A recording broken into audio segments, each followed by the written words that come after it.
Okay, we're streaming. Thank you very much, Andy. Hello, everybody, and welcome to our April 6th meeting of the Education Policy and Directions Committee. I am your chairperson, Trustee Ryan Painter. Welcome back after hopefully a restful Thanksgiving. These are certainly challenging times, and I hope that we are all keeping healthy and happy as much as possible. Before we do get started, I just have a few housekeeping pieces that I just want to take care of. So first off, we're doing the business of the committee just a touch different tonight. We are allowing public participation for anybody who has registered beforehand. So if you have registered and you're participating here as a member of the public, you will have an opportunity to participate, and the participation will basically go like this. We'll have a piece from the agenda that will come forward. Once the presentation is given, I will turn to trustees and our stakeholders at the table for input and feedback, at which point we will then turn to members of the public who are streaming here on Zoom to participate if they so wish. They can signify by raising their hand. Staff will then let me know who has raised their hand, and I will turn the floor over to you to ask your question or to participate in the way that you would like. The other option is if you would like to submit questions, you can do so via the email question.sd61.bc.ca. And one more time, that's question.sd61.bc.ca. So I think that is the key points of kind of our new process here. We'll go slow so we don't rush ahead. It's always good when we're bringing in some new pieces into the mix, especially in these highly strange and challenging COVID times, that we go slow and do our best to bring everybody along with us. Just want to also acknowledge the Greater Victoria School District recognizes and acknowledges the Esquimalt and Songhees nations on whose traditional territories we live, we learn, and we do our work. This work is a journey. The work of reconciliation is a journey. And as with many journeys, sometimes you move quickly and sometimes you need to slow down. And I think it's always important to reflect on how we make that journey together, and that we do make that journey as one, moving in pace and in stride together. So just want to acknowledge that. As well, I just want to also point out that it is our board's responsibility, particularly mine as chair, to ensure that our board meetings are conducted in a safe and respectful manner. As a board of education for the school district, it is important that we model the behavior that we expect of our students in their schools. And with that, I will move right into the approval of the agenda. Can I have a motion to approve the agenda, please? Moved by Trustee Ferris. Is there any, or are there any additions to the agenda? Trustee McNally, please. Thank you, Chair Painter. I did send this in to you and all the trustees and our secretary. So I don't know if you want me to ask to add it now at new business, or wait until Mr. McCartney's presentation memo is finished, and then I can make it there, because it directly follows from that. What would you certainly like I think you've sent it ahead of time, and I'm at a loss for words, which is not like me. You indicated that you wanted to move a motion, so I'm quite happy if you move it after Mr. McCartney's presentation. I'm happy with that, since you've indicated that you want to add that here. Then. Yeah, and then I know you have some other pieces, so we'll get to those as we go through the agenda, if you're okay with that. Those are just minute stuff, so we'll get there when we get there. Thank you. Thank you, Trustee McNally. Any other amendments to the agenda? Seeing and hearing none, the motion is on the floor. All those in favor of approving the agenda, please signify. And that is unanimous. Thank you very much. Approval of the minutes. Can I have a motion to approve the minutes from the February 1st Education Policy Directions meeting, and that they be approved? Hi. Moved by, sorry, just one sec, Christine, sorry. Moved by Trustee Ferris. Okay. Christine, I saw you had your hands up. Your hand, it was one hand. Sorry, Christine, go ahead. I can't hear you because you're on mute. Thanks. Sorry for the interruption abruptly. I attended the meeting in March 1st and Crystal didn't. So as a VC Pack rep.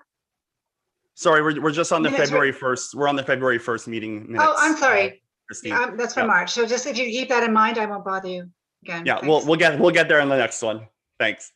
So moved by Trustee Ferris for the approval of the February 1st minutes. Any discussion or questions on those minutes? Seeing, Trustee McNally, please, on the February 1st minutes.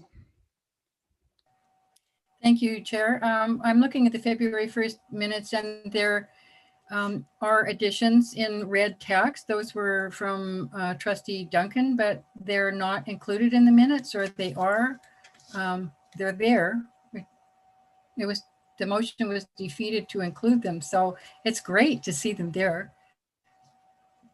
I guess I'm just confused by their appearance since the motion to include them was defeated.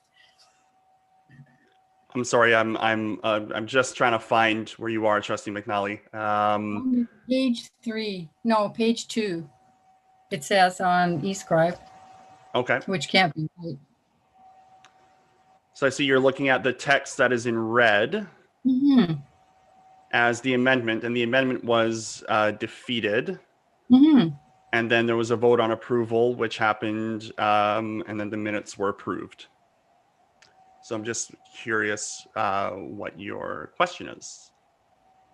My understanding was that the additions in red from Trustee Duncan were defeated, and yet they do appear in the minutes, which is interesting. I'm pleased. I think they're just listed there as the amendment that she made, and then the vote was had on those, and I think that's just why they've been put there. And to delineate them, they've been made in red. Thanks for the clarification, Chair. Nope. Thank you for pointing that out. Always happy. Okay. Any other comments or questions around the February 1st minutes? Seeing and hearing none, I will call the question for approval of the minutes from February 1st. All those in favor? And that is unanimous. Thank you very much. Now we'll move to the approval of the minutes from March 1st. Can I have a motion to approve, please? Moved by Trustee Ferris. And now, Christine, you wanted to say something before I go to Trustee McNally. Sorry, Trustee McNally. I know Christine had something she wanted to say. Go ahead. Oh, I was a VC Pack rep March 1st and not Crystal Hammer. Okay. Thank you. We'll note that who is recording. We'll make sure to make that change. Thank you. Trustee McNally.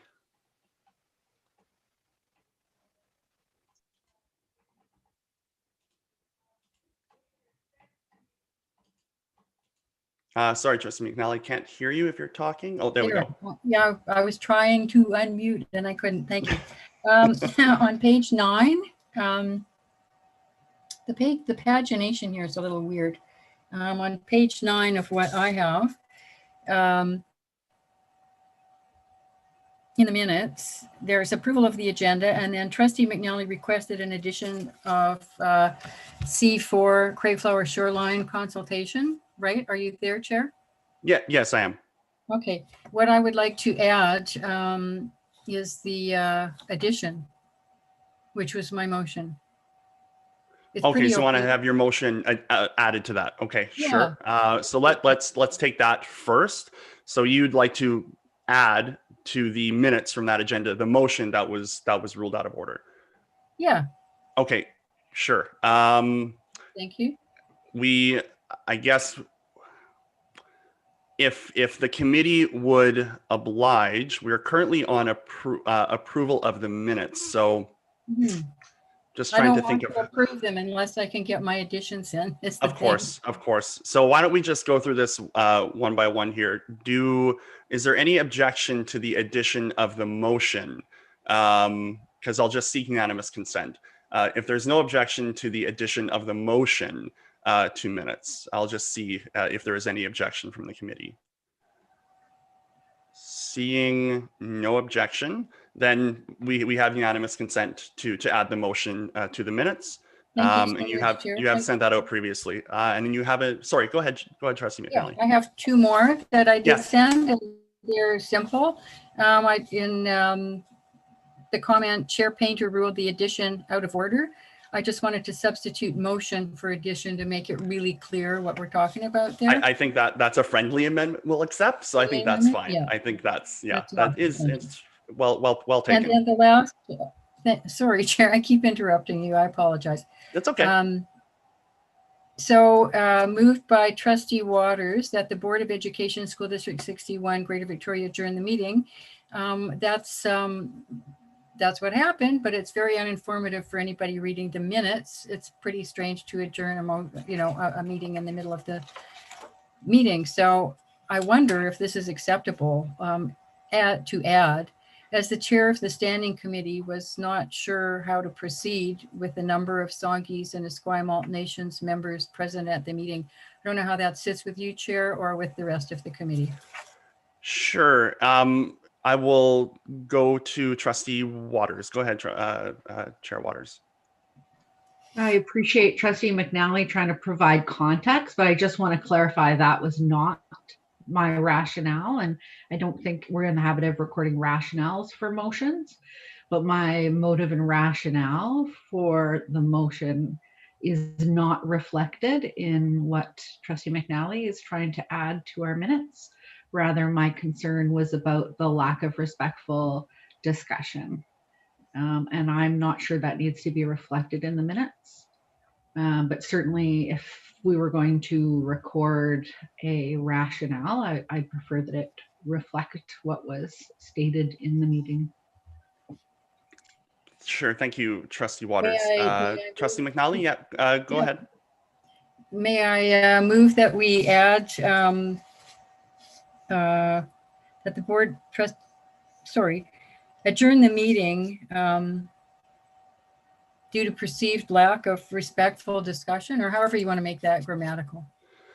I don't want to sound overly heavy-handed, but in my experience, we don't tend to indicate reasons for adjourning meetings, whether it's out of time or what it might be. I think it may be challenging to do that in the future. Although I'm at the will of the committee. So if you wanted to move that, I can certainly seek the committee's approval.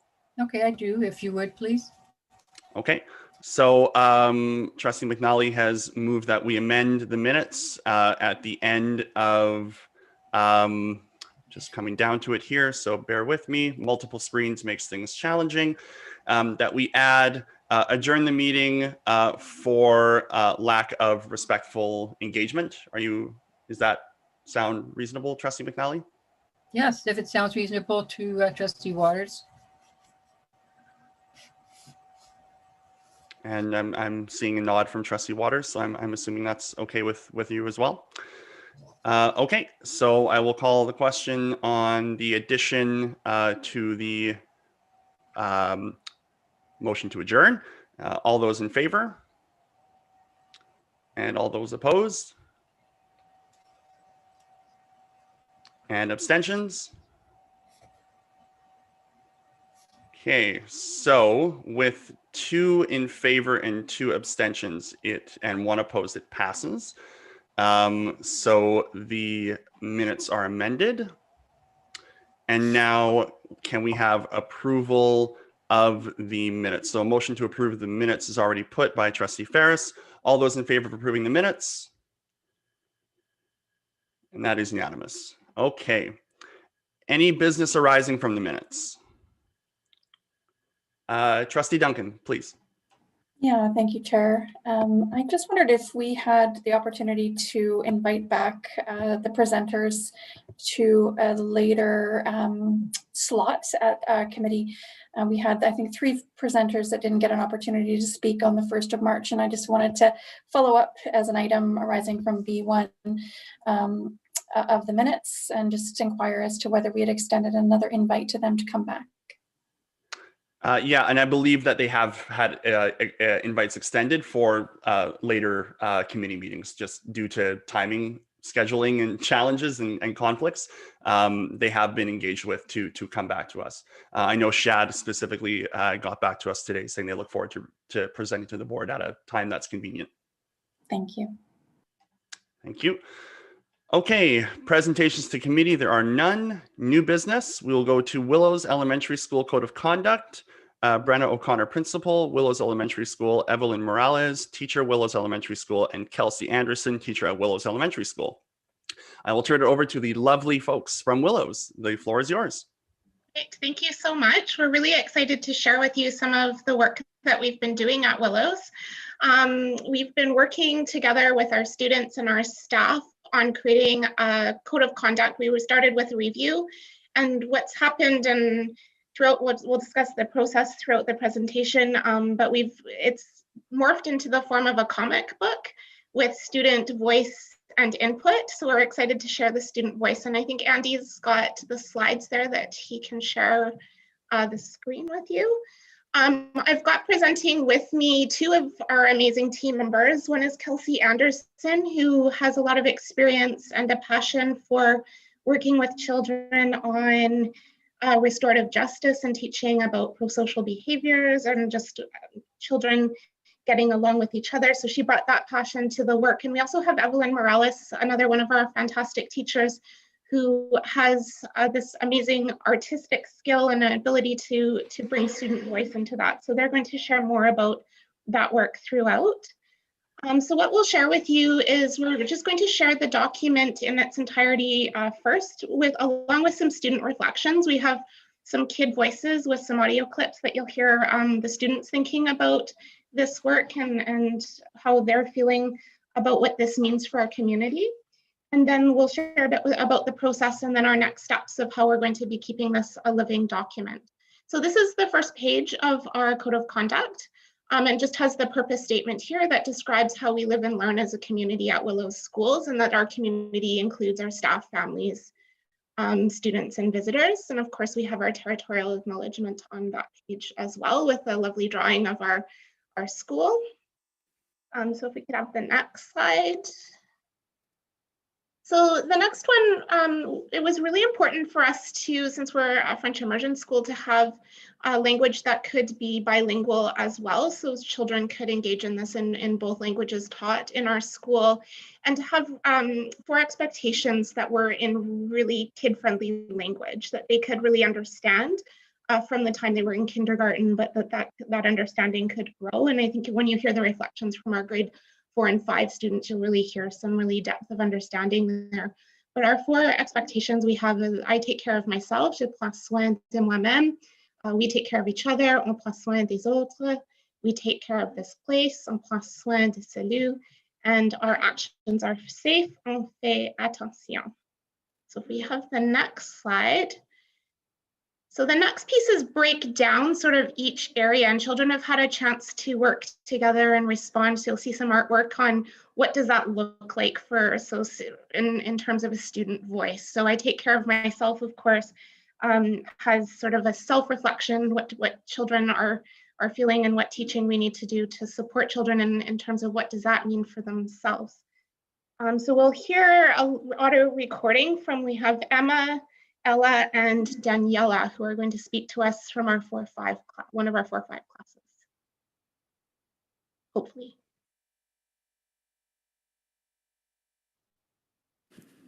I take care of myself.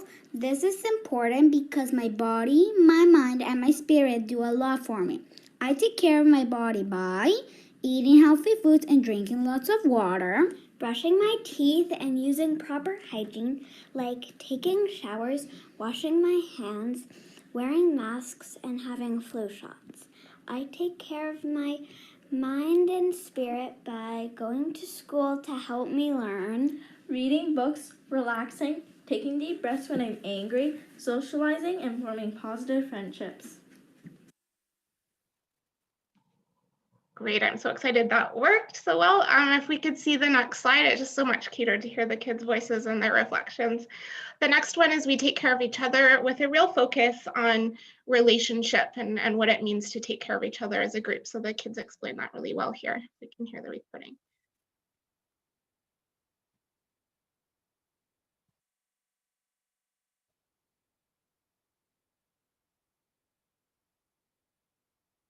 We take care of each other This is important because you want others to treat you well too, and it would be chaos without community. We take care of each other by keeping our hands to ourselves, washing our hands, wearing our masks, avoiding sharing our things, staying home when we're sick, waiting our turn, helping people when they are hurt, playing with someone when they are alone, giving people compliments, treating people like we would like to be treated. Okay, and that was Henry, Dylan, and Devin. So we've got the next slide. I think Kelsey was going to share this one. So this is we take care of this place, or on prend soin de ce lieu.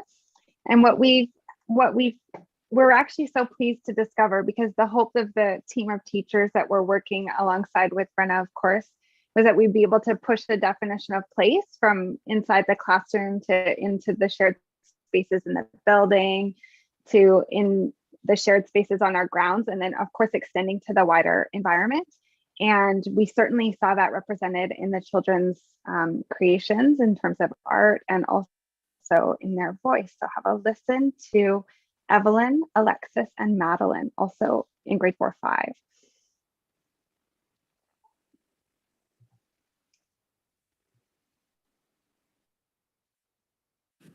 We take care of this place. This is important because we live in a beautiful place. And if we do not take care of it, the land will not be well. There would be a lot of garbage and it wouldn't be a nice place to live. This place is the school grounds and Oak Bay, our community. It is also the land of the Songhees and Esquimalt nations, and we are very thankful that they share it with us. We take care of this place by learning about its history, putting trash in the trash can, not littering and recycling, not digging holes or doing vandalism, taking care of the plants and trees, and taking care of Uplands Park.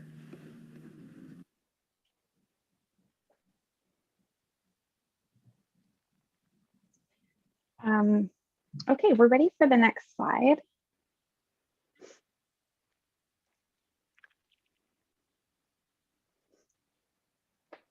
So this is our actions are safe. On fait attention, which is probably what you think of first when you think of a code of conduct, but you'll notice here that this is coming at the very end. So again, we've been really intentional about growing that circle from south to outwards. And we're going to hear student reflections from Mia and Sabrina.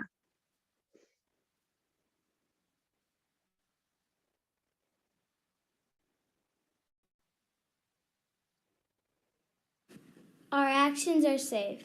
It is important that our actions are safe to make us feel comfortable and make sure no one gets hurt. Our actions are safe when we wash our hands and use hand sanitizer, walk, not run in the hallways, and avoid climbing trees. Keep our hands and feet to ourselves and keep distance inside the school.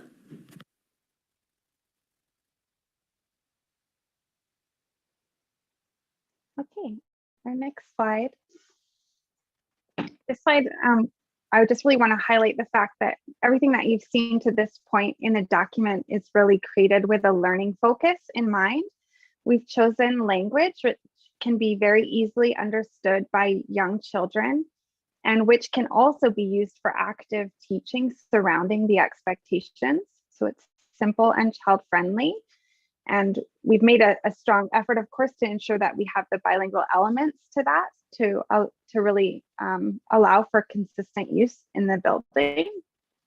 And through the layers of revisions that occurred with the team, and actually this revision came quite later, which Evelyn will speak to when it's her turn. But you may notice a shift from the language that's in the ministerial order surrounding code of conduct, which would have been or would have read acceptable behavior and unacceptable behavior. And here, through the revisions, we did shift to what you see now in the document in front of you of our expectations, and then, of course, unexpected actions. And we've done that for a few reasons. One, a primary reason is that we really want it to be clear that we're working with very young children in elementary school, and we want to make sure that they all feel welcome and accepted as part of the community, despite missteps that may happen. And so we've chosen the term unexpected actions because it's consistent with language that we already use in the school around the teaching and learning surrounding social thinking. So that's kind of the piece to really pull out and highlight in terms of how we're framing the document, and also the language that we're using as we speak with children about their pathway and whatever has happened that has brought them to this place. So right to the next slide.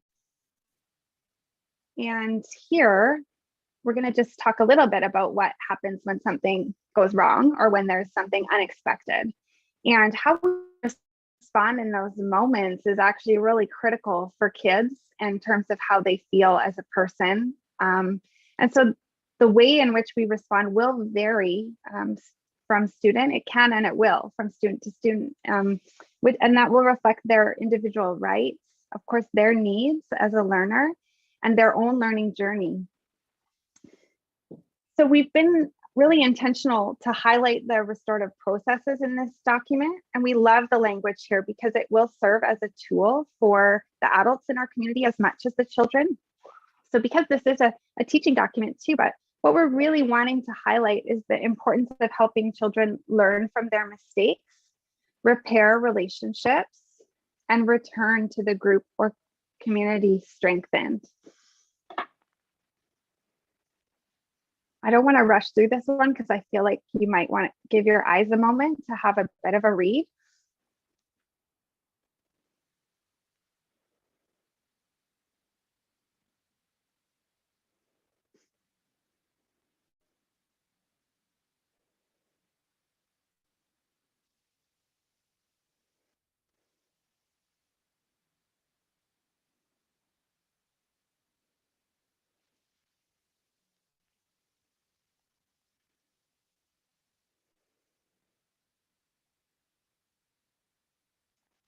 Okay, I think we're ready for the next slide.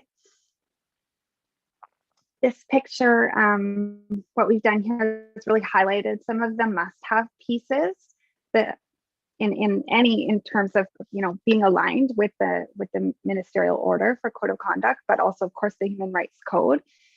And so while we have already kind of reflected these aspects throughout leading up, we've really wanting to frame it and highlight in a super clear way. And I actually love these two pieces of artwork on the corner. These were created by kids in grade 1 in my class. And the little one on the top right, where she actually just what she wanted to say about it is that she likes this place in terms of how we're taking care of it. So yeah, I love what we've been able to create here, and the kids have responded to it in such a positive way. And then that is really the result of the work of a large team coming together. And I think that in of itself is really pretty fantastic because we're a huge school. We're 28 divisions. There's a lot of people here, and to really be able to come to a place where people are feeling very much on side and where kids are already really strongly connecting is powerful. So Brenda's going to talk a little bit about that lead up, kind of what brought us to what you've just had a chance to see now with the next slide. So we're just going to speak a little bit to our process and then our next steps, because I think this isn't an end piece for us. This is just the beginning of our journey to connect our kids. And you can see there, we've got a poster. So we do have some posters and some representations that kids can engage with, as well as the document. So they have those visuals. If we could have the next slide. So we started with the process. We brought this to our staff and we looked at several examples of codes of conduct and looked at what our beliefs were as a staff.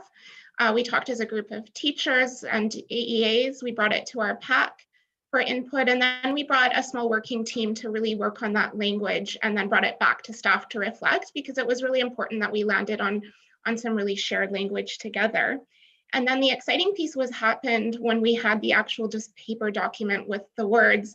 We knew that we wanted to have some type of a graphic representation, and that's where we were able to pull Evelyn in with her amazing skills. And that's where it sort of took its own form, because when we began this, we didn't really anticipate that it would be something as amazing as a comic book for kids to connect with. So that's where Evelyn's going to share about the process that she worked on with teachers and children here.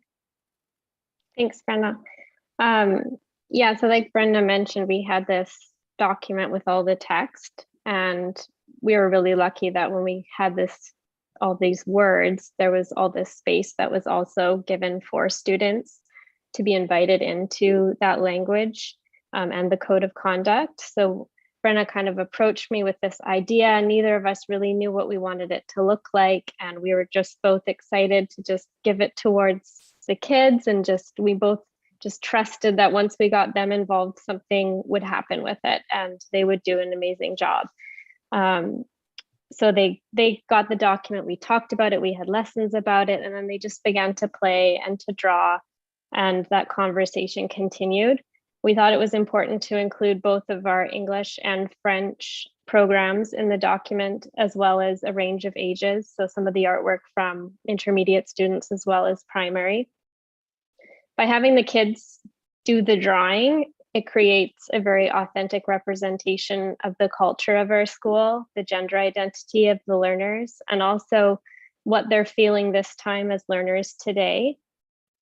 We came up with a few general guidelines for them just to have a unified looking document. So we all decided on having them outlined with Sharpie and to color with strong colors so that it would show up really well when it became a digital document. We talked about how this document might be used in other years. And so maybe next year we won't be wearing masks. But despite these kind of talks with your class, you can see that masks are very prevalent in this document, which we kind of loved because it is such a big part of their world today. And when we kind of were presented with that, Brenda and I talked and we were kind of like, well, this will change from year to year, and that's okay. And that's part of the beauty of it, is it's where the kids are at right now and where we're all at with this process right now. And it's not going to stay the same from year to year. When we look at their artwork, we can see so much of what they notice around the school buildings, and we kind of see the school through their eyes. Once I collected all these images from students, I got to the fun part and I got to play. I got to cut out the different images and shift them around on the computer screen, and began to see that there were just so many, and I just couldn't narrow it down to make one poster. And just watching the kids in my class just be so drawn towards comic books, it just became the obvious option to make this document turn into a comic book so that all these wonderful ideas could be represented. And you can switch to the next slide. And I touched on this briefly before, but just the idea that this document isn't going to work for our school for the next 5-10 years. Every year, there'll be certain changes that are important to make, and new voices and new cultures and new little people in our building every year. And we think it's so important for them to be able to be represented and to see their artwork and to be proud to show it off to their parents through the school website. Part of making this possible is by using really simple programs. So it's just a PowerPoint software that was used to make this document, so that if teachers come and go, this document can still change and shift, and it's not like starting from square one again. After we kind of made this document, then it continued to evolve, and when it was presented to our school, audio was added. And so I feel like it's a finished piece, but it's also just beginning and shifting and changing. And that's also really fun to watch.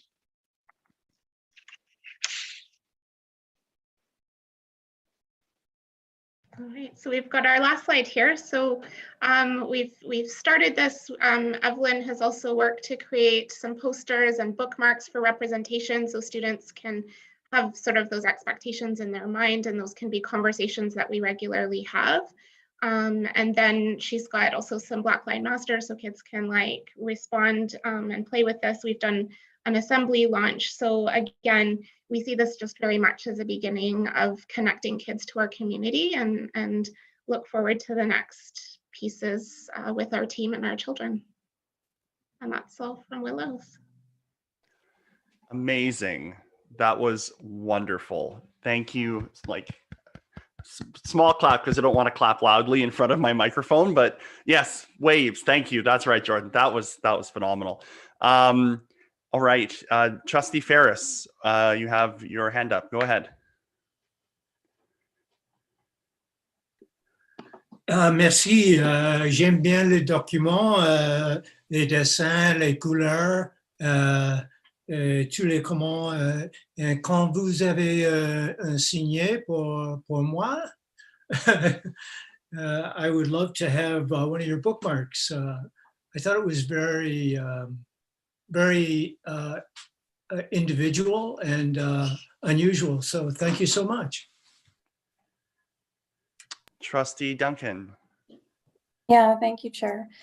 Yeah, thank you so much for taking the time to share that with us. I've got to say, I am absolutely blown away by how eloquently you've managed not only to explain your process to us, but how you've managed to take some very complex documents most people want to avoid, like the School Act and ministerial orders, and manage to implement those in practice, bringing all your different stakeholders in at a time when we're all masking up and we're in the middle of a pandemic. So I really hats off to you all and to your school community for what a fabulous job you've done here. And I hope that not only us, but others will benefit from all of the work and innovation that you brought to this task. And I look forward to your next annual review. I hope you come back and tell us what changes you've made and how you've approached the next annual review. So thank you so much. Thank you, Trustee Duncan. Any other comments or questions from committee members or stakeholders? Seeing and hearing none. Andy or Kelly, do we have any other questions? I'm not seeing any hands up or anything, so I think we are good. So big hearts. Yeah, that's right, Chair Waters. Big hearts. That was amazing. Kudos to the drawing capabilities of your students, which far exceed my own drawing capabilities, which are fantastic. Amazing work. My heart is filled. That was lovely. Thank you so much for presenting that to us tonight. Okay, moving over to the C2 district team update. Lindsay Johnson, district vice principal. Hard act to follow, but I am sure you will manage. Ms. Johnson, the floor is yours. Thanks so much. Can you see the presentation okay? Looks good. Okay. Yeah, you took the words out of my mouth. Tough act to follow. That was beautiful. Thank you, Willows team. So thank you, everyone. On behalf of Bonnie Alexander, Kevin Blessick, and myself, Lindsay Johnson, for your time this evening. The purpose of Pathways and Partnerships is to close the achievement gap for all students by creating the educated citizen, and that's through equitable career education opportunities across K-12 schools. We truly believe that you can't be what you can't see, which is why we believe that our work is so crucial in kindergarten through grade 12. We are informed by the incredibly powerful research around the world, and we've created some amazing relationships with career educators in the UK, in South Africa, and Australia. When we look at career education opportunities in K-12 education, they're proven to broaden and raise aspirations, increase excitement about learning, challenge stereotypes, increase academic attainment and achievement, and also to decrease the likelihood of students exiting high school as NEET. And NEET stands for not in education, employment, or training. And there's some more details about the research that we closely follow in the memo that we provided. Our work in Pathways and Partnerships is guided by our school district strategic plan, our district team's operational plan, the Ministry of Education's vision for educated citizens, and with career education being one of the 3 pillars of education that they see, and collaboration within our district teams. And this is consistently happening, which allows us to enrich opportunities for educators and for students. Tonight, I will touch on just a handful of the initiatives that Pathways and Partnerships is undertaking this year related to strategic plan goal number 1.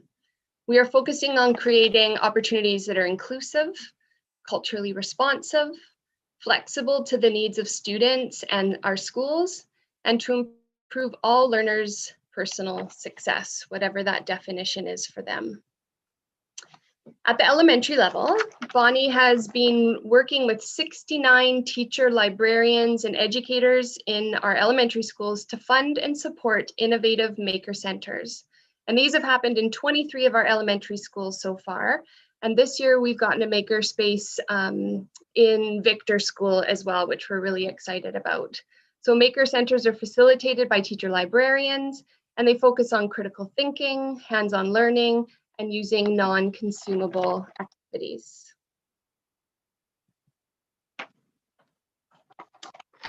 Sorry, I moved ahead too quickly. Also, this was our trades trailer pilot year, which we're really excited about. And over 650 elementary students in 11 elementary schools used tools and other equipment to build either a bird buffet or a winter tree. Next year and throughout this year, our goal is for every elementary school to have applied design, science, and technology, or ADST carts in their schools, so that students can use tools and technologies as well as their hands and their heads to create. And always woven throughout all of these initiatives are teacher in-service, professional development, and collaboration. And this is to increase the capacity of our elementary school teachers and their confidence in, having tools in the hands of young students. At elementary and middle, Bonnie developed a career education workbook for grade 3 to 8. And this was a collaboration with our Indigenous Education Department and Modern Languages. This was in order to create an indigenized career education workbook for English, and it was also translated for our French immersion streams. In this pilot year, we have 27 schools and over 1,200 students using these amazing workbooks that Bonnie was able to create. At the middle level, we had this year over 1,000 students exposed to, practice, and/or competed in trades and technology events. And these were focused in each of our 10 middle schools. And this happened through Junior Skills Canada competitions and/or Inspire presentations. Spaghetti bridge, wind turbine, gearbots, gravity cars, and various trades were some of the focuses.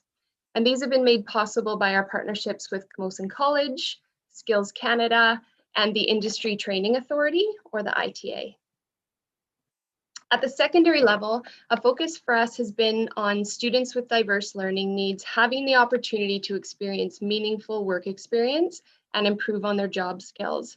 And we've been able to do this through our Pathways and Partnerships, our Pathways for Life program at Camosun College, which focuses on employment training, our Community Living Victoria Youth Impact Employment Project, which will see students gain skills through the summer, as well as work experience in community. And also working with our district and our school inclusive education educators. And this was through best practices and paperwork and getting our students out into community for meaningful work experience. Our youth work in trades numbers, and these are our youth apprentices, are extremely strong this year because Kevin is making really amazing connections with our local industry as well as in our high schools. We have almost 50 new youth apprentices this year in our district, and we will be giving out $23,000 in Ministry of Education and Industry Training Authority Youth Work in Trades Awards.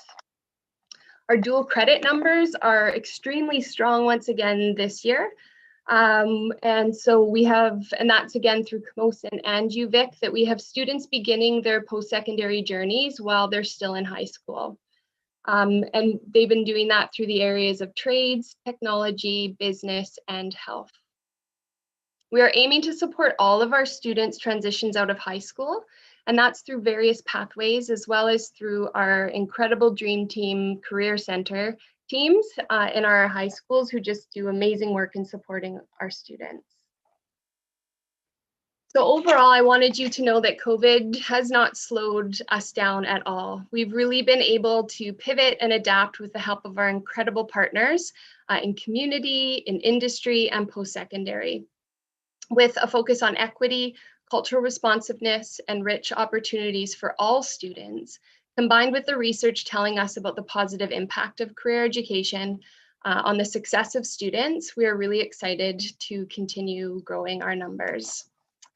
So that's what I have for you this evening. Thank you so much for your time and always for your support. We really do feel the support from all of you, and whether that's just, again, on social media, retweeting tweets, sending business and community members our way to connect with our students.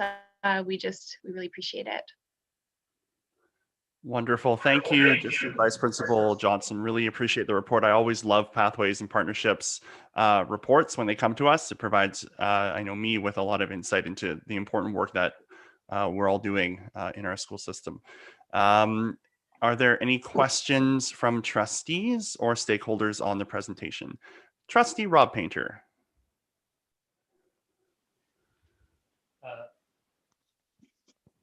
Sorry, I'll eke out and not ask a question. I just want to say, Lindsay, that as a parent of students who've engaged with different programs in middle school and now in high school, I just want to commend you and your team for your creativity, your energy.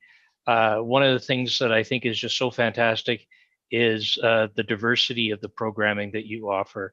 It's not just at different age levels, but it really captures such a breadth of interests and opportunities that I really think that there is something out there for all of our students, and just couldn't be happier with the great job you and your team are putting together. Thank you. Thank you, Trustee Rob Painter. Yes, thank you. I couldn't have put it any better. Trustee McNally, over to you.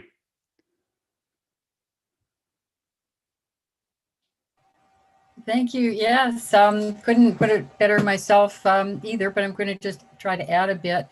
When, long ago when I was in high school, I don't think there were these kinds of options. I went to a streamed high school where it was highly verbal, and trades were secondary. And I'm just looking back on that experience as being a real tragedy. I also really enjoy the reports from Pathways and Partnerships, and appreciate so much the opportunities for different ways of being intelligent that you provide for so many students. I mean, in my career as a teacher of kids who needed learning support, so often they had incredible spatial skills, and the curriculum just didn't have a place for that. So yes, wonderful report, and so very pleased to see what you're doing. Thank you. Thank you. Thank you, Trustee McNally. VC PAC, Christine Payne. Hi there. Thanks so much for the presentation. I was really interested in what you're doing, particularly with the elementary schools and the trailer with the tools. I think that's a great idea. Just a couple thoughts about secondary school, and particularly non-neurotypical learners. I was pleased to hear you had a program running at Victor, but I'm wondering what you're doing in terms of inclusive learners, including learners that are non-neurotypical in some, like Reynolds, for example, or some of the other schools that that could go out into the workforce currently, maybe in grade 10 or 11 or 12. If you're looking at any programs of that, I know you mentioned that you partnered with community living, and I'm wondering also if you've thought about partnering with CanAssist, developing a program, maybe developing and seeing what the need is and developing a program to fit that need. You may have already done this, but I'd love your comments. Thanks so much. Thank you, Christine. Lindsay, follow up? Thank you so much. Yeah, that's it's been a real focus of ours this year to work with all of our departments, both at the district level and in our schools, to make sure that we are servicing all students. And so, if students are ready to be getting out into the workforce, to be providing that training and support that they need, and to gain that independence, and that's working with families and the students themselves.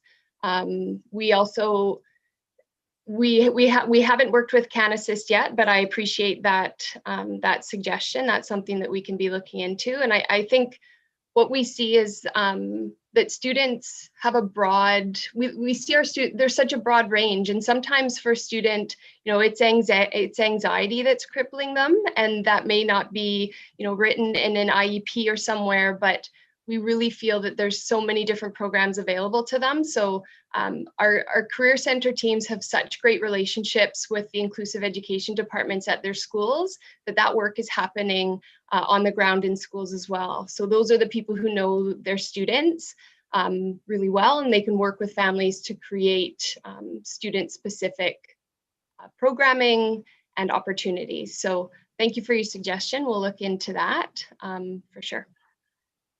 Super. Thank you so much. Any further comments or questions from trustees or stakeholders? Seeing and hearing none, District Vice Principal Johnson, just want to thank you for the presentation. Again, always appreciate Pathways and Partnerships and all the work that you're doing for our students and their future. I love what you said, if you can't see it, you can't be it. I think that's super, super important. So thank you so much. Appreciate your time. Thanks, everyone. Thank you.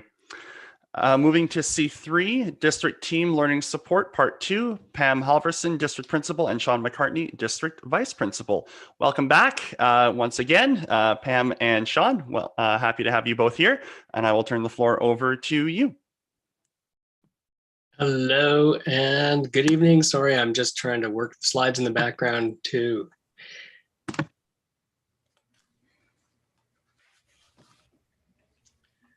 So, we're back. This is part 2 of the updates on behalf of the district team that we are bringing from our department, Inclusive Education or Learning Support Team. We updated the memo from the March pack up that has a few more examples written out in the memo that we won't speak in depth to tonight necessarily, but we can always address these during the questions. So we will, as I outlined in the memo, we'll share and speak to a few examples, and then other things are elaborated in the memo here. Just a reminder, and Lindsay did a great job of speaking to this. We're a couple of years in on really explicitly and purposefully working together, operationalizing a new strategic plan and focusing on alignment and opportunities for collaboration across the different teams and departments. So this evening, our focus will be on some of the work underway to support students who our data is telling us require different and perhaps additional supports. Children, youth in care, those experiencing mental distress and or illness, and students with significant complex needs. As always, we're quite excited about the potential of the work underway and the opportunities that lie ahead, and hopefully you see and hear that in the messaging. Moving on. We used this slide in January, and we felt it was important to bring it back again. We think it's a great visual representation of what I just described. That work that we are trying to do together, weaving everything into one strand, and it's stronger when it's work done together. So we believe that none of this work happens in a silo. When it comes to supporting some of our students with more complex support needs, we know that team is essential. And so we really wanted to bring that message back. And again, as the memo describes, similar to January, we've organized these presentations under 4 main key department areas that help frame the work we're going to share. Moving right along, I think you're all very aware of the success of the snapshots from previous years, and our snapshots continue to be a very effective communication tool. From September 2019, September 2019 until now, we've had over 80,000 views. And so we're excited about the traffic that this is creating, the engagement, the common language and understanding. We've changed from a student focus to a parent focus as well to support students. And as we shared in January, that second bullet here, we're underway in developing a parent caregiver guide to inclusive education. The VC PAC and representative from BC Ed Access have collaborated with us around trying to put together the outline for this document. And we're looking forward to sharing our first draft with our parent community and then here with trustees in the coming months. And as shared in the memo, another piece we're working to develop with this new resource is kind of explicit language around engaging parents as partners. We all know that there's a body of research that very clearly emphasizes the power of strong school-family partnerships. And so we're working hard on purpose to have a couple of key documents that help guide that work and make sure everybody has a common understanding. In terms of the category we call effective student supports, one of the pieces in the memo that I think connects, since 2019, we've been working really hard with our school-based teams and our learning support teachers on a professional learning focus around connecting assessment to planning and programming. In other words, working to try to make a really explicit connection between assessment, what do we know about the student from a variety of sources, to planning for supports and services, to programming and instruction, really that informed teaching and learning. This is enabling us to revisit the purpose of assessment and the types of assessments that we maybe have typically used in our schools. And as stated in the memo, we know there continued to be a number of questions about, specifically about the numbers of psychoeducational assessments available for schools. We very briefly spoke to it in that February 1st budget meeting, or ed policy, I can't remember which one it was. And as I said in the memo, or as we said in the memo, to fully address this and reach clarity and common understanding with the board and trustees, we think it would be a good idea, and we'd be happy to set up a working session to go deeper with this topic and provide a bit of time, context, and background to better understand the specific question around psychoeducational assessments and situate it within the package of the bigger work around connecting assessment to planning and programming. Handing over to Pam to continue. Thanks, Sean. Good evening, everybody. So just to keep going, in terms of effective student supports, we know that every school does a fabulous job in our district of coming together as a team to support students with complex needs. We also know that we have some other programming options across the district. We have Victor, we have a group of students at Arbutus and a group at Reynolds.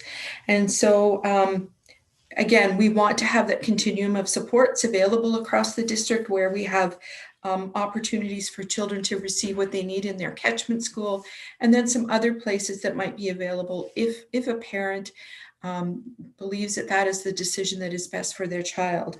And so just to talk a little bit about that, some exciting work we've been engaged in with the teaching teams at Victor, Arbutus, and Reynolds, is that work of coming together and building off what Sean had just mentioned about connecting assessment to planning and programming.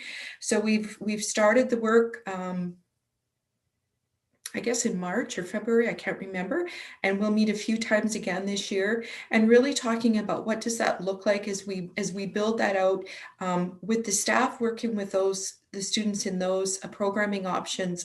And then our goal is to take that further across the district, because as we know, we have students with complex needs in all of our schools. So how do we continue to support? So really working with the folks on the ground to learn from them and move that forward. And as well, we continue to work with all of our admin partners to say, how do we communicate, and how do we talk about, and how do we share with parents who might be wanting something different for their student as they move onto middle school or secondary school, and or if they're looking like at a program like what Victor can offer. In addition, we've listed Compass Transitional Programming Support there. It is in the memo.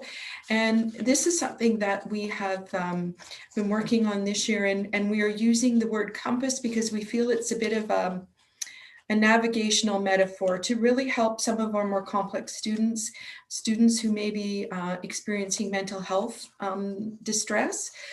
We have lots of students who are coming and going back and forth into perhaps a hospital setting and back into the school setting. And how do we support those students? How do we wrap around the teams who are working with those students and really provide enhanced wraparound supports? There's a little bit more information in the memo on that one. Next. There we go, great. Counselor collaboration under that heading of professional learning. We continue to pull together our counselors. This is the second year of counselor collaboration, and it's a real opportunity for our school-based counselors to come together, to build community, to learn from each other, and to really focus on some targeted areas from year to year. This year, a focus has been trauma informed. How do we continue to bring that lens to what we do? And as we move forward, other topics that will be considered, and actually for next year, will be a revisit, if you will, of suicidal ideation, amongst other things. But it's a real opportunity for that group of folks working in our schools to build that common understanding and build language and come together. We also know the importance of continuing the work across the district of linking social emotional learning and mental health together.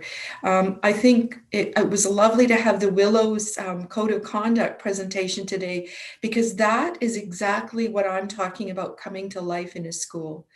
We have some great programs that we have implemented and continue to implement in our district. Mental health literacy in our middle schools with our grade 8s. And we just recently finished training about 55 folks in our secondary schools to be able to start to use that language and those programs and those resources in their buildings. Second step is again, a mental health resource, a social emotional learning mental health resource targeted for elementary school. We have that going on in all of our schools. And EASE is another program available through the ministry, which is Everyday Anxiety Strategies for Educators. And what we really want to do as we go forward, and we have done this year, is focus on the connection between all of those, and that that social emotional learning piece is so important, as it really builds a foundation and some protective factors for mental health, well-being. And we want to continue that work as we go forward. And I think the team at Willows again just showed how that can come to life in a building and move far beyond the program or the curriculum. And Sean, if you want to go to the next one. Infrastructure, we continue to really support the information, the data that we collect from the MDI, so the Middle Years Development Instrument.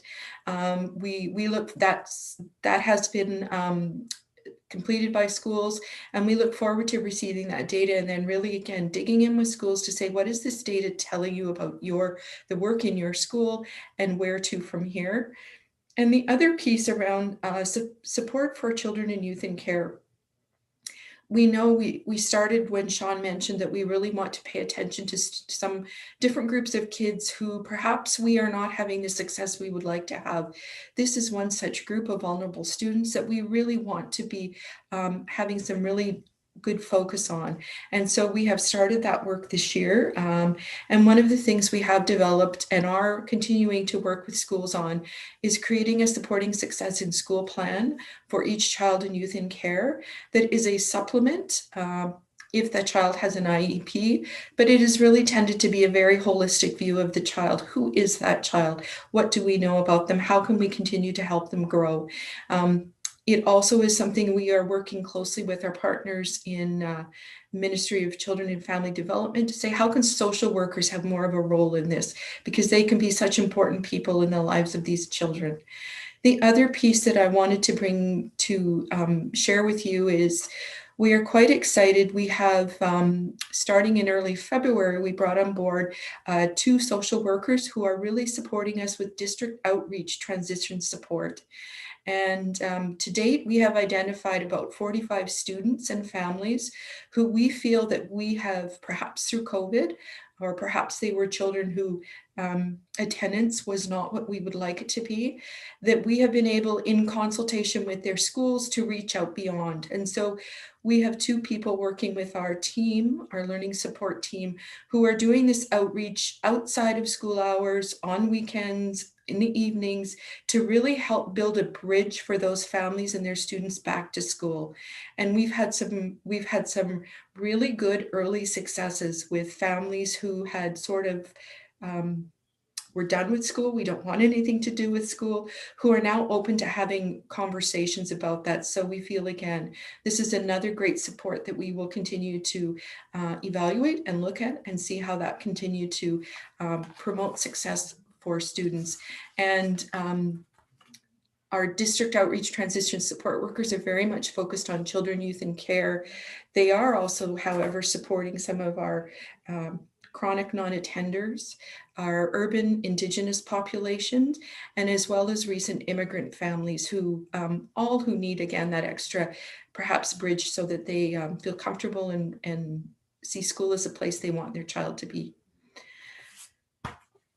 And then one more, Sean, and just to end again with this, the work in supporting our vulnerable students takes a huge village. We know the importance of working in partnership with families, with schools, with communities, with all of you. So we really thank you for the opportunity to share tonight, and thank you for your support in all of the work that our team and the work in our schools, which is just tremendous, continues. So thank you. Thank you, District Principals Halverson and McCartney. I love the weaving image. Always appreciate that. The symbolism is not lost on me, and I'm sure it's not lost on anyone who takes in your good work. I will turn it to the floor for any questions from trustees or stakeholders on the very good presentation we just received. Trustee Duncan. Yeah, thank you, Chair. And thank you to both Pam and Sean for your presentation. Thanks for coming back.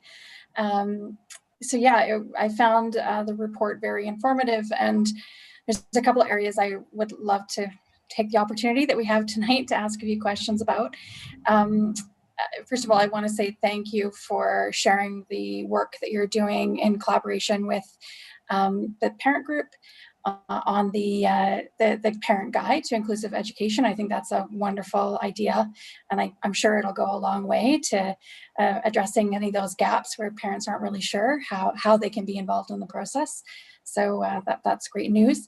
I wanted to ask about your work in the context of our budget process. So we're in the middle of it. It's going to be accelerated over the next month or so, and you know, I would love to hear your views on areas where you feel that there's sort of a clear need for additional resource and support in order to help to address some of these goals that you have around, especially some of our more vulnerable learners. I see you've got some really interesting initiatives that are rolling, but I'm wondering, in terms of funding, if there's any areas where you're hearing a lot of feedback or where you have ideas around additional supports. What comes to mind is, you know, around IEP development, EA involvement in student planning. I know we have 3 different alternative programs. And so, yeah, interested to hear your ideas about where you would like to see our board start to focus more resources to support this good work. Okay, thank you, Trustee Duncan. Who wants to take that question?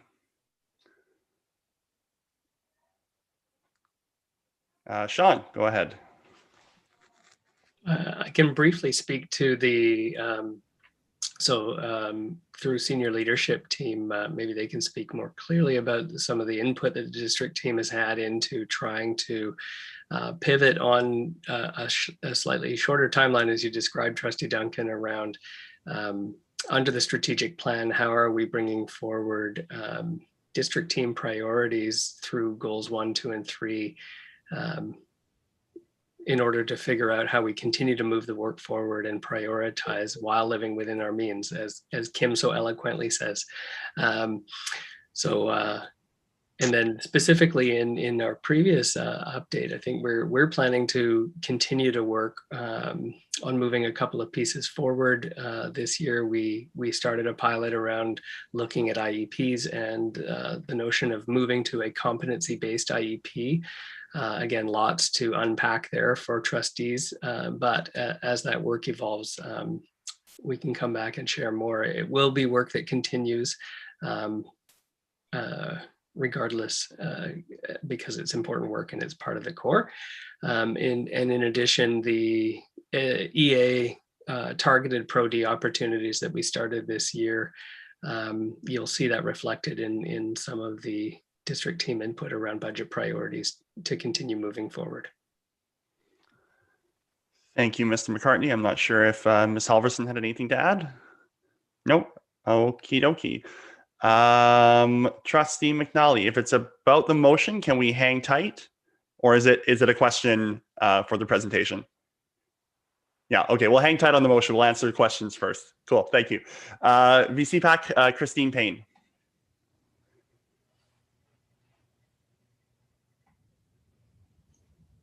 Hi, thanks so much for the presentation.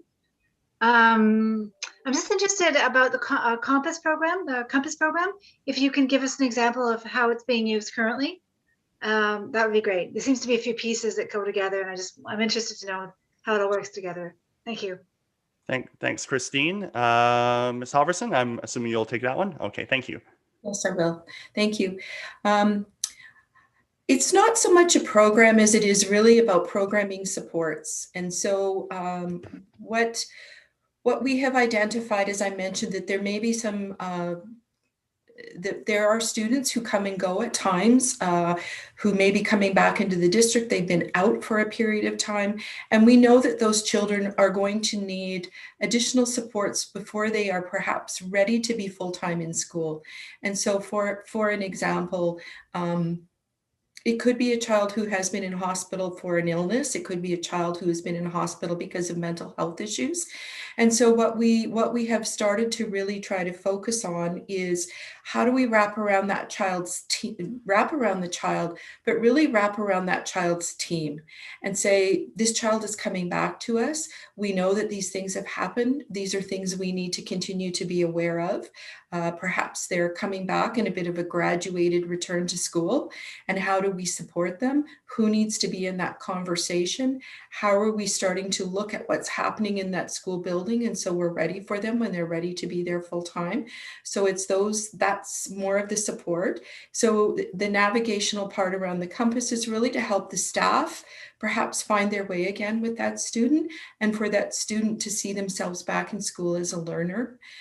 In terms of the supports, it ranges from SL or speech language pathology support, OT-PT support, psychology support, support from our behavior teacher or interventionist teachers, learning support, quite a range.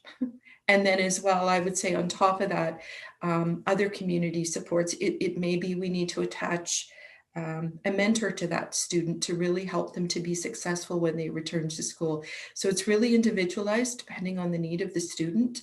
And we have found some good success this year when we really focus on the adults in that child's life. And I would say it's probably more about how do we help the adults change than how do we help that child to change, because sometimes that student is dealing with a lot, and it's much easier for us to wrap around in a different way and to support them to be successful.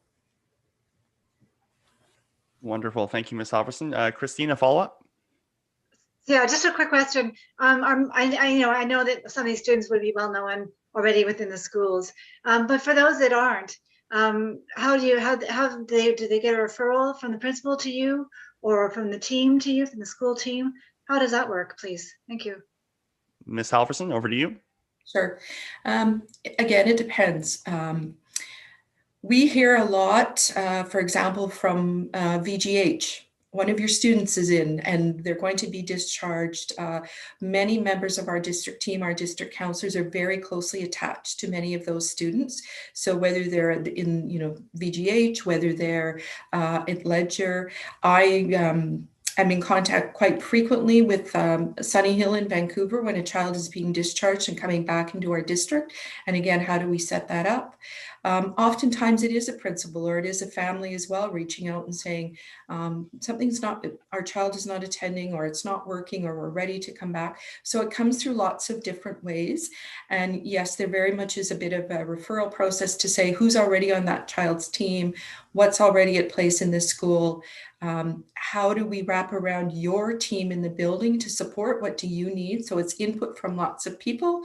And then our goal is to wrap around and support, and then to slowly start to pull back and say, okay, you've got this. You're the people on the ground with that child every day, and we're here if you need us. But we hope it's few numbers of children who really require that extensive level of wraparound support. But what we do know is that when it's needed, we need to be there, and we need to be nimble, and we need to act quickly. Thank you, Ms. Halverson. It's great to hear that our systems are so well integrated that we're capturing these students when they need us. Thank you for that. Any other questions or comments? Trustee Duncan, please. Yeah, thanks. I just had one more question I want to take the opportunity to ask around assessment. So not exclusively psych ed assessment, but other assessments that are part of that sort of support package that we wrap around students at different times, depending on their needs. I'm just wondering what we know in terms of how timely those supports can be provided. So I'm wondering from a sort of data perspective, if we are tracking how long it takes to do various assessments, how many students at the school-based level are waiting for assessments, and whether that kind of data is factored into your current planning. Thank you, Trustee Duncan. Before I pass it over to the presenters, I wanted to just check and see if senior staff had any comments to make on that, either Deputy Superintendent Whitten or Superintendent Green, before I pass it off to our presenters. Yes, Deputy Superintendent Whitten, go ahead. Thank you, Chair. Just to start the conversation off, I do think it's important that we talk about sort of the purpose of assessments, both the psych ed and other level assessments, and I think that the team can speak a bit more broadly about that. But the discussion itself, I think, is bigger than this evening's meeting, so a working session would be beneficial for people who are interested in participating. I think it's, well, we can look at data. Data only speaks to one story, and so I think it's important to get the narrative around why we assess and how we assess and for what purpose.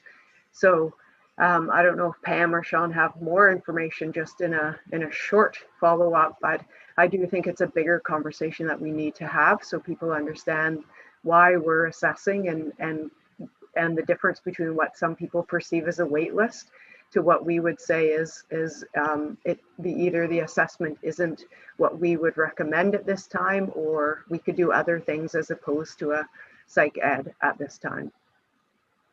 Thank you, Deputy Superintendent Whitten, and either Ms. Halverson or Mr. McCartney, you're free to follow up if you'd like. Okay, no problem. Sean, sorry, go ahead. I was just going to say, I echo what Deb said, and yes, we strive to use data to make informed decisions, but I think the working group or a future presentation is the best way to unpack the package.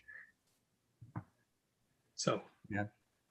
Thank you. And Ms. Halverson, I want to give you a chance too, if you had something to add. No, I think, yeah, it's worthy of a real fulsome discussion. So it would be great to do that at another opportunity. Great. Thank you both. Okay, if there's no other questions or comments, I believe Trustee McNally has a motion for us to consider. So I will turn the floor over to Trustee McNally. Thank you very much, Chair. I did send this in as well to all trustees and our recording secretary. So I'll state my motion, and then if I may state a rationale. So The motion is that the board instruct the superintendent to accept the learning team offer of a working session on psychoed assessments, and that members of the VCPAC executive and any interested parent be invited to attend the Zoom meeting and participate.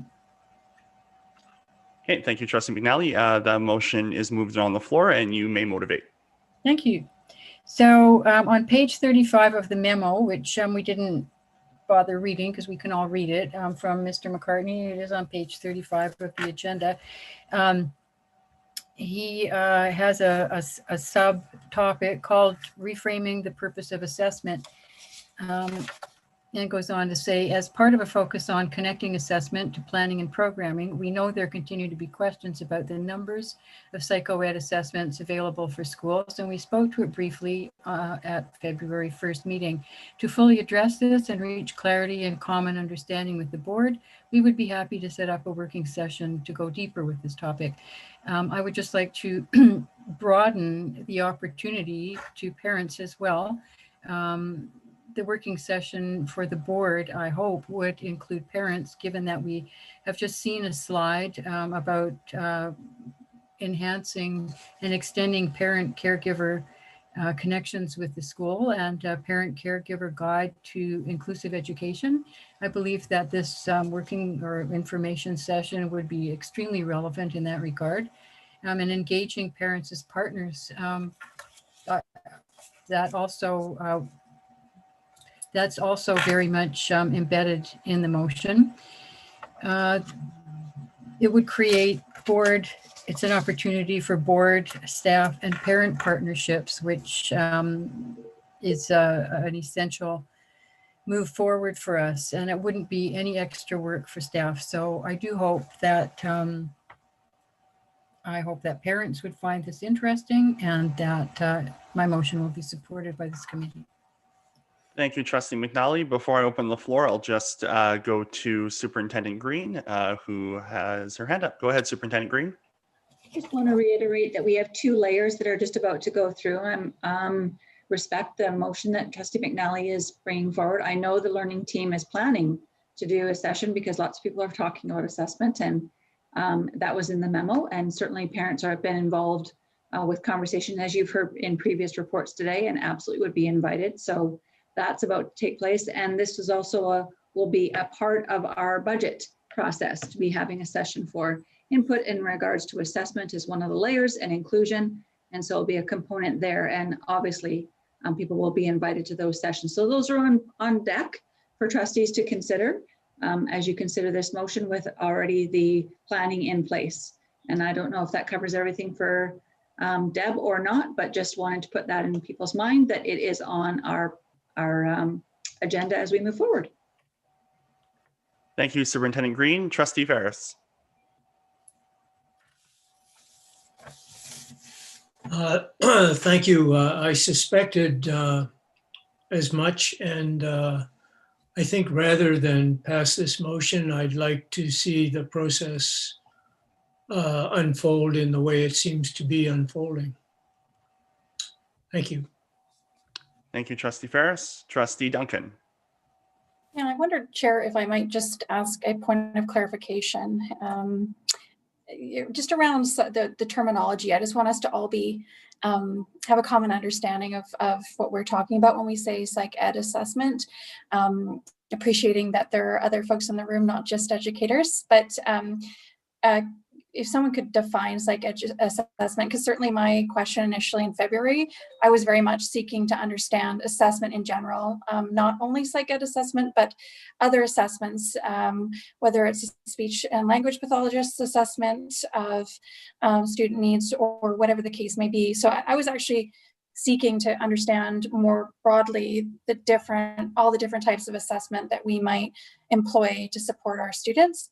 And so I wasn't sure if it would be helpful to speak to the motion without first clarifying what we're talking about.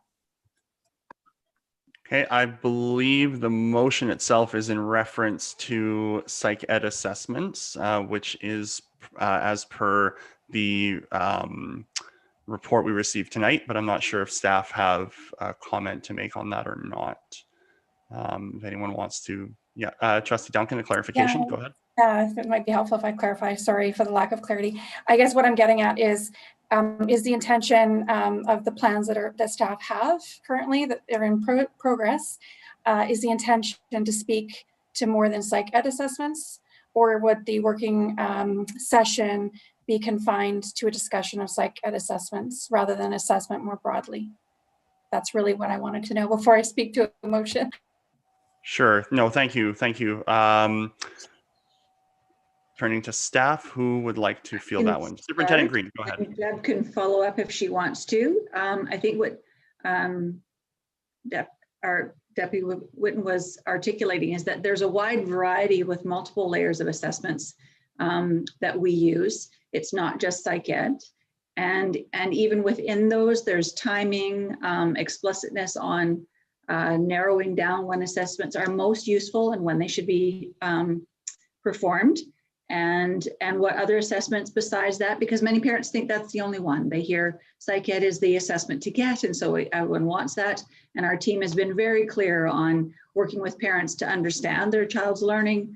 Appropriate timing sometimes is critical for assessments, certain ones, and then the type of assessment that would be most useful in narrowing down where a child is learning and maybe areas where they're having challenges. So I think the team is wanting to broaden understanding of the multiple layers that assessments are and can be provided for parents and students in our school system.